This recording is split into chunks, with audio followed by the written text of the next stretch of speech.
Bonjour, mon nom est Diane Séguin. Je suis directrice de la direction de biologie ADN au laboratoire de sciences judiciaires et de médecine légale. Ce laboratoire est le seul laboratoire public au Québec et un des 3 laboratoires canadiens. Mes responsabilités, je dirige le département de biologie qui comprend environ 80 personnes qui font essentiellement de l'analyse de dossiers pour les analyses génétiques. Et également, nous avons une section spécialisée en tâches et projections de sang, donc des spécialistes qui se déplacent sur des scènes de crime pour effectuer des reconstitutions de scènes de crime. Un des plus gros défis en biologie judiciaire, c'est l'évolution rapide des technologies. Donc, on est passé des technologies où on avait besoin de beaucoup de matériel biologique, RFLP, on est passé au STR, au Short Tandem Repeat, et par la suite, les technologies évoluent, les trousses deviennent de plus en plus spécifiques et sensibles. Donc, un des gros défis est vraiment la contamination par l'ADN, donc avoir de bons moyens pour détecter les contaminations.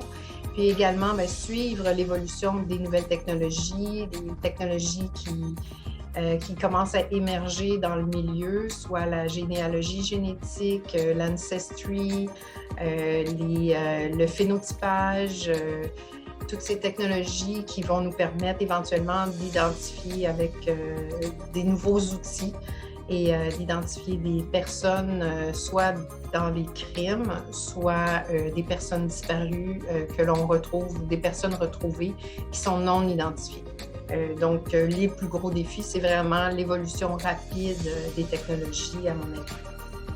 Ce qui m'inspire le plus dans mon travail, c'est vraiment d'être à l'emploi du public, donc être là pour travailler, avoir une équipe qui est complètement dédiée à la sécurité du public et surtout à la sécurité des femmes qui sont souvent impliquées dans des dossiers criminels comme victimes.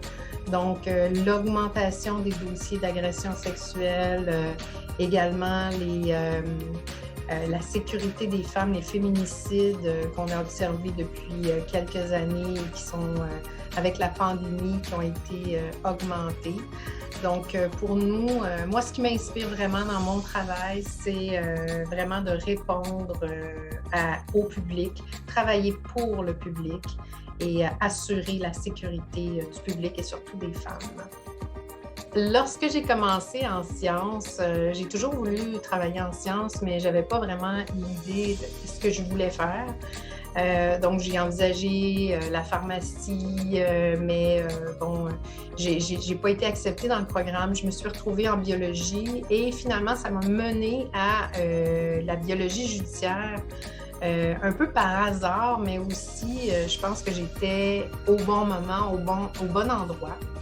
Et je trouve que la vie nous amène quelque part. Donc, de jamais désespérer lorsqu'on arrive devant un échec. Par exemple, être refusé dans un programme où on voulait aller dans un domaine spécifique. Et j'ai une équipe vraiment extraordinaire qui travaille à servir le public, à travailler dans les dossiers, à résoudre des dossiers au niveau scientifique pour appuyer le système de justice. Donc, moi, je donnerais comme conseil à des femmes qui veulent s'en aller en sciences, allez-y, il n'y a rien qui est impossible. Vous pouvez toujours arriver à un domaine hyper intéressant. Donc, je vous encourage à persévérer dans vos efforts malgré certains échecs qui pourraient vous amener à des domaines différents, mais tout aussi intéressants.